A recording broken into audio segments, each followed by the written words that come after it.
There are places not etched into maps, not bound by stone or soil, but existing instead in the mind's darker corners, places forged from unspoken memory, buried emotion, and fractured identity. They whisper in our dreams, echo through our relationships, and sculpt the lives we pretend to live. Carl Jung, the silent architect of the human psyche, warned not of external dangers, but of these inner realms, psychic landscapes where suffering ceases to teach and begins to consume. This is not just a story, this is a descent, and you are already inside it.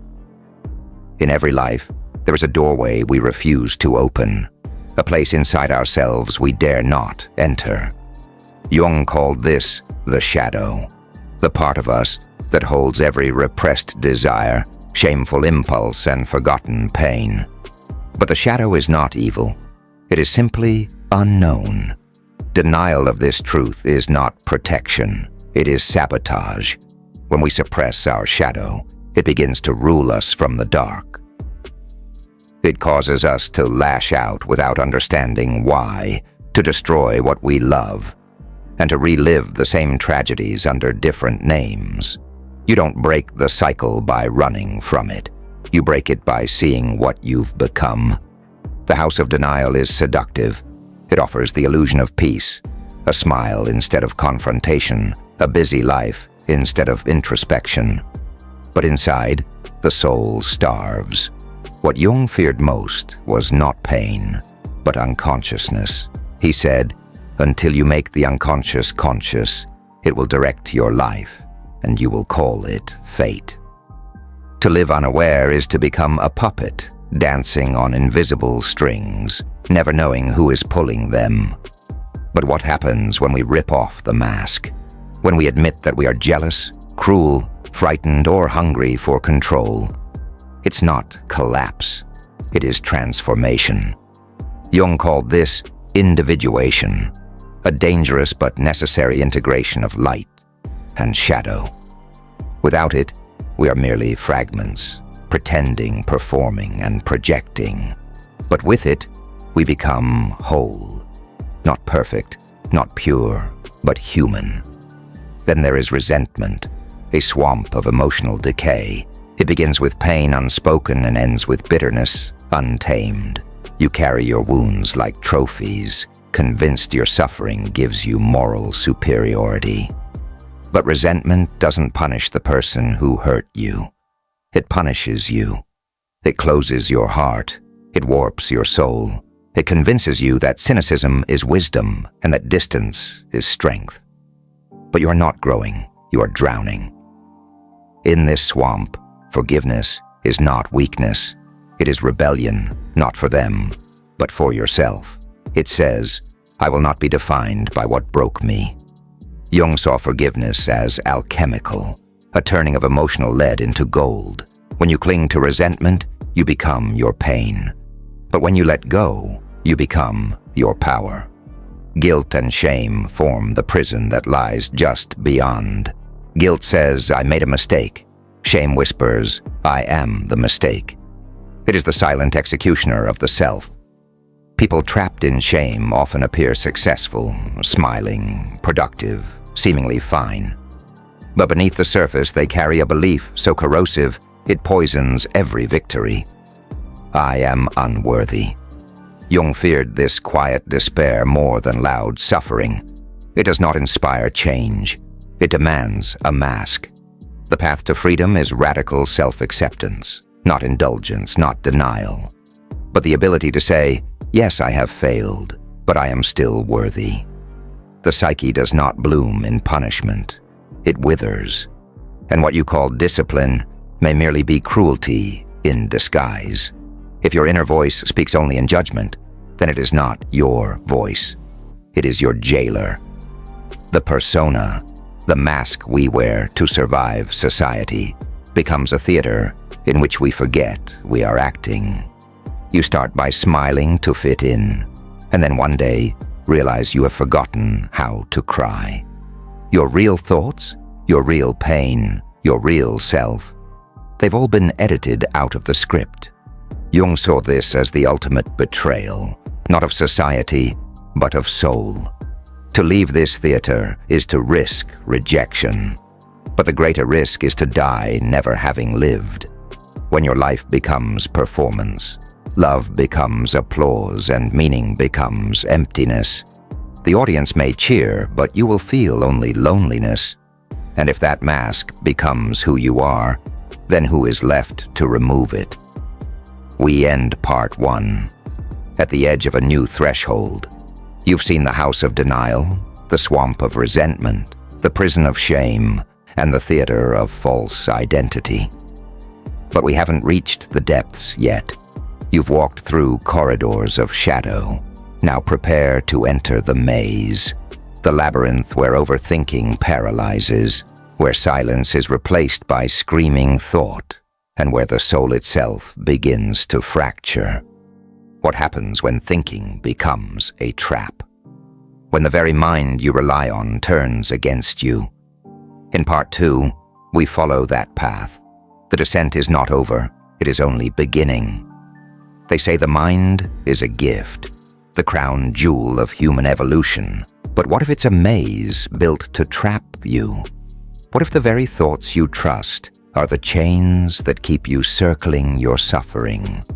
Carl Jung warned of this precise danger, that the mind, when disconnected from intuition and soul, ceases to be a guide and becomes a prison. The labyrinth of overthinking is not a place of wisdom. It is a snare where clarity is devoured by doubt, and silence is drowned by noise. You do not escape this place by thinking more. You escape by remembering how to feel. It starts subtly, an unanswered message, a confused look, a silence too long. And suddenly, you are building entire narratives from fragments. You imagine betrayals that never happened. You rehearse conversations that will never come. You dissect every memory, every word, as if truth could be found in endless analysis. But the truth slips further away. Overthinking gives you the illusion of control, but it robs you of the present moment. You become paralyzed, not because the world is hostile, but because your thoughts will not let you move. Jung believed that logic, while useful, is not the soul's language. The unconscious speaks in symbols, not sentences. It speaks through dreams, instincts, gut reactions, and unspoken longings. But overthinking silences that voice. It makes you deaf to your intuition, blind to your body's wisdom, and numb to your emotional truth. You begin to solve life instead of living it. But life is not a puzzle. It is an experience. And the more you try to dissect it, the less of it you actually live.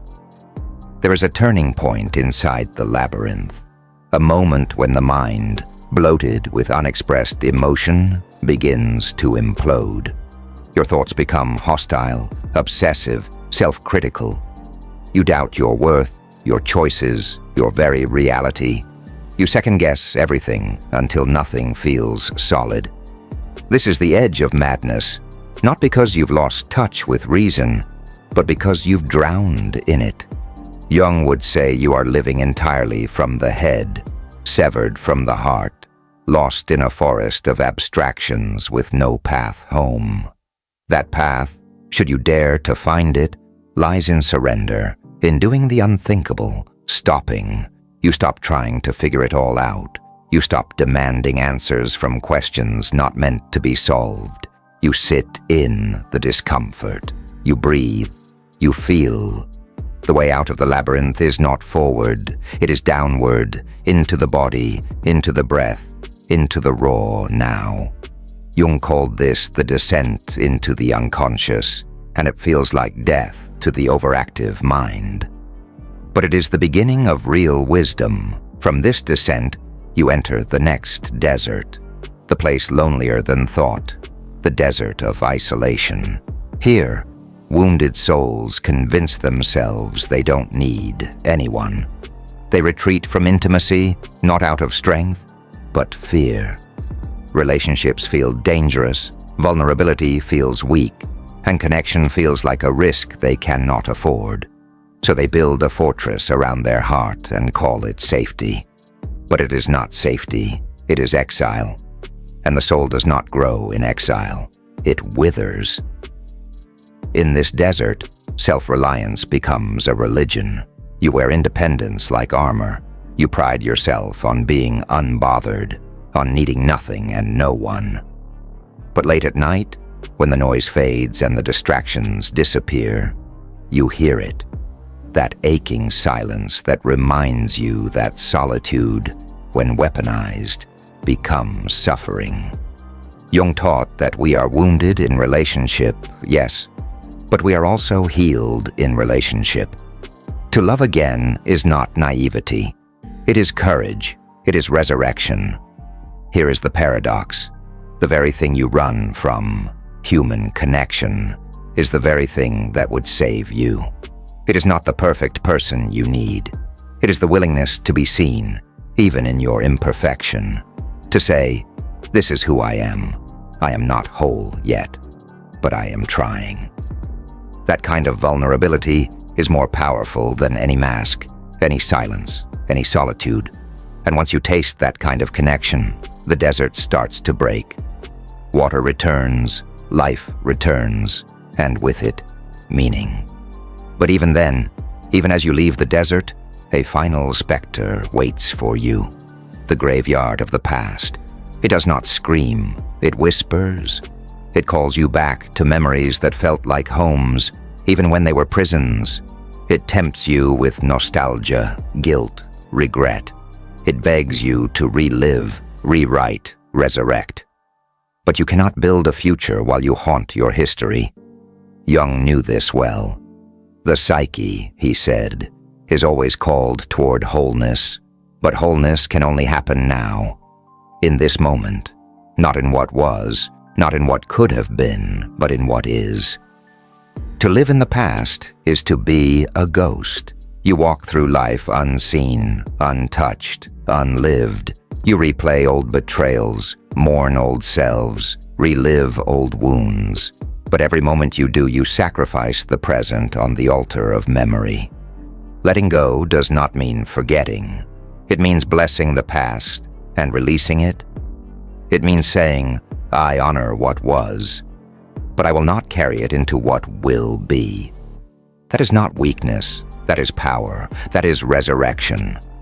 And yet the hardest part is saying goodbye, not just to others, but to who you were. That version of you who tolerated too much, feared too deeply, lived too small. You mourn them not because they were good, but because they were familiar, but they are not you anymore. You are something else now, something more. The graveyard demands your loyalty, but your soul demands your evolution, and you cannot serve both. So now we stand at the edge. You've passed through denial, resentment, guilt, performance, overthinking, isolation, and the shadows of memory. You've walked through each layer of Jung's psychic terrain, and yet there is one question that remains, one door you have not yet opened. What if everything you believed about healing, wholeness, and even yourself was wrong? Every story that dares to look inward, to descend through denial and into the marrow of the human psyche, arrives at the same crucible, the moment of burning. You have wandered through Jung's forbidden places, the house of denial, the swamp of resentment, the prison of shame, the theater of false identity, the labyrinth of thought, the desert of isolation, and the graveyard of what was. But to escape is not enough. You must be reborn.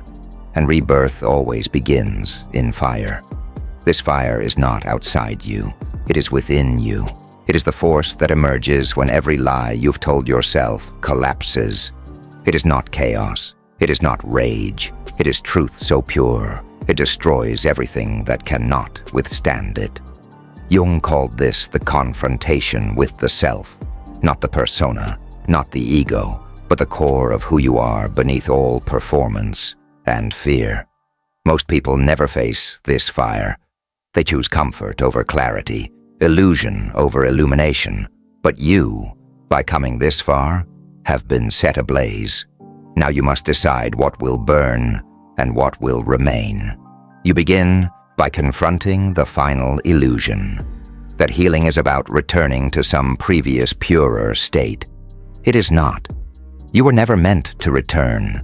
Healing is not restoration. It is transformation. It is realizing that the pain wasn't detour.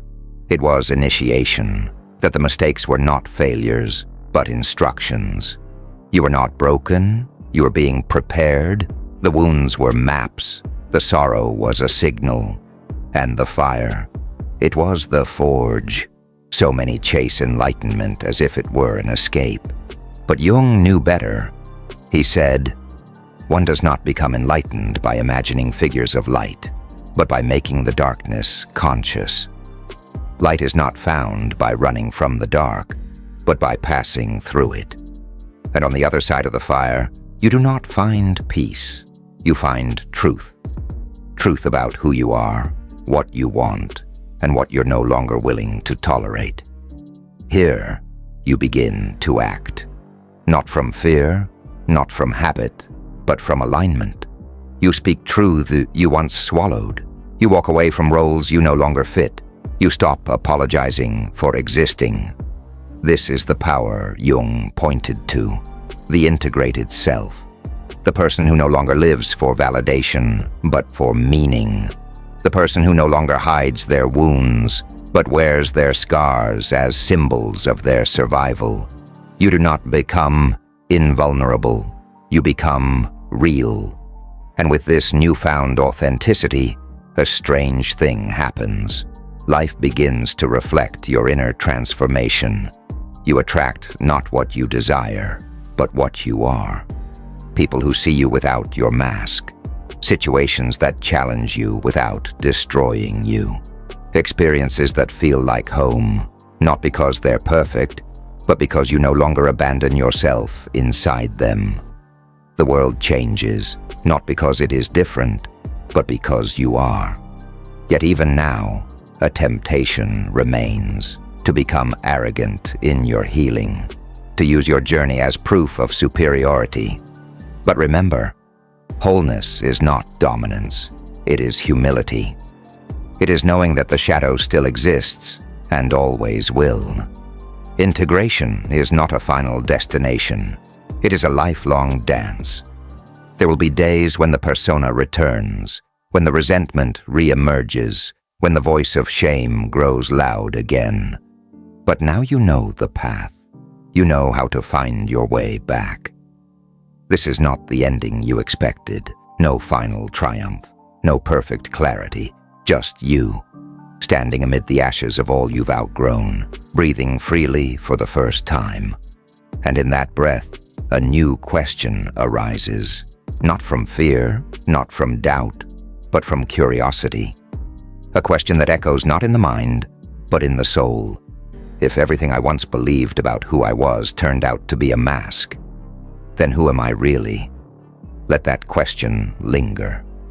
Let it haunt the silence. Let it drive the